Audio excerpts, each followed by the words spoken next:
मी आज आली आहे गिरगाव ठाकूरद्वार येथील श्री काळाराम मंदिरात। श्री आत्माराम बुवा यांनी बांधलेल्या या मंदिरात श्री राम पंचायतन काळ्या पाषाणातून साकारले आहे।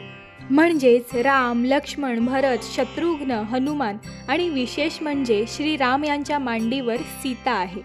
तसेच या मंदिराचे वैशिष्ट्य म्हणजे या मंदिराच्या घुमटीमध्ये शिवलिंग आहे। समोरच श्री आत्माराम बुवा यांची समाधी देखील आहे। या मंदिराच्या बाजूलाच श्री स्वामी समर्थ यांचा मठ आहे। मठाच्या बाहेर आपल्याला औदुंबराचं झाड दिसतं, तर मठात प्रवेश केल्यास आपल्याला श्री स्वामी समर्थ यांच्या पादुका पाहायला मिळतात।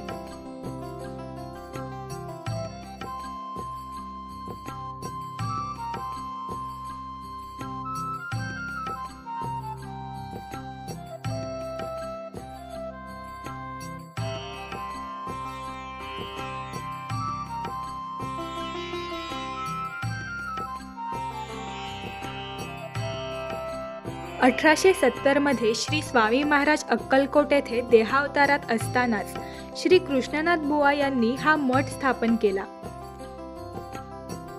या काळाराम मंदिरासमोर शंकर आणि श्री दत्ताचं मंदिर देखील आहे।